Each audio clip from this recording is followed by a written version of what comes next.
je vous propose de vous présenter rapidement la suite de nos travaux. Donc après une demi-journée que nous avons consacrée ce matin et qui nous a permis de lancer un certain nombre de problématiques sur le thème qui nous réunit aujourd'hui et cette année, notre après-midi donc, va être consacré à un approfondissement des concepts et des réflexions liminaires. Donc cela va nous permettre de poser des bases qui vont nous être utiles pour la suite de nos travaux demain et après-demain. Donc nous allons nous interroger sur ce qu'est le langage, ce qu'est une information, ce qu'est la transparence.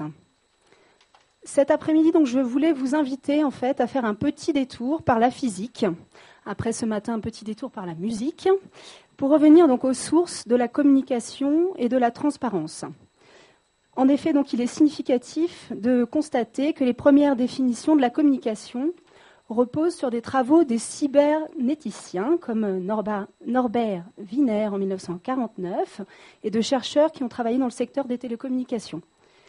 Ainsi, donc, on a Shannon et Weaver qui, en 1949, ont défini la communication autour de 5 grands éléments. La source de l'information, le transmetteur de l'information, le canal de transmission de cette information sur lequel donc, peuvent apparaître des bruits parasites, le récepteur de cette information et enfin le destinataire de cette information.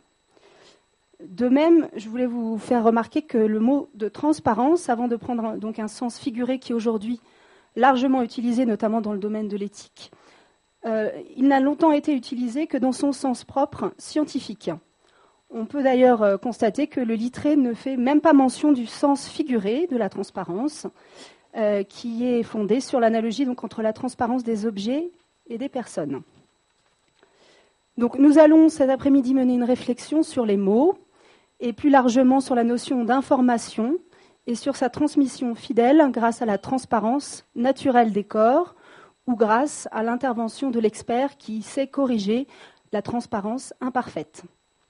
Donc, pour cela, donc, nous avons autour de nous 3 intervenants variés. Donc, un linguiste qui se devait d'être parmi nous, bien sûr, cette année, quand même, sur un thème sur le langage et la transparence.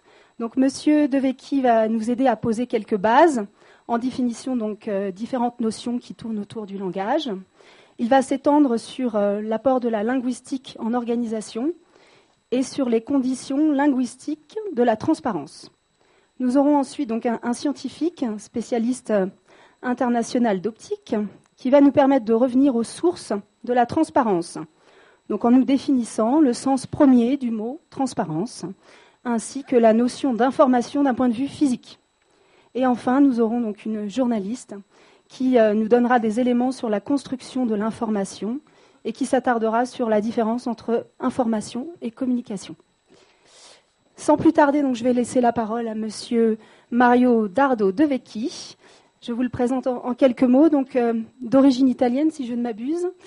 Parlant donc couramment 5 langues, Monsieur Devecchi donc, est docteur en sciences du langage.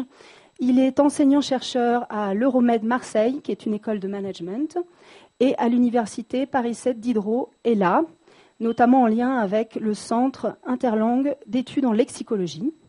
Il est également enseignant à l'École centrale de Paris, dans le pôle santé et biotechnologie, ainsi qu'à l'université Paris 5 Descartes sur le site Cochin, dans le cadre du master sécurité sanitaire.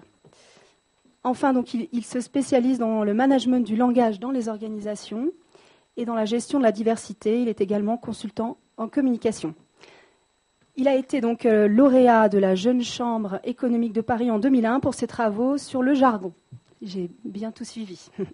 Et donc, il va intervenir pour nous sur le thème « Agir pour la transparence, les apports de la linguistique ».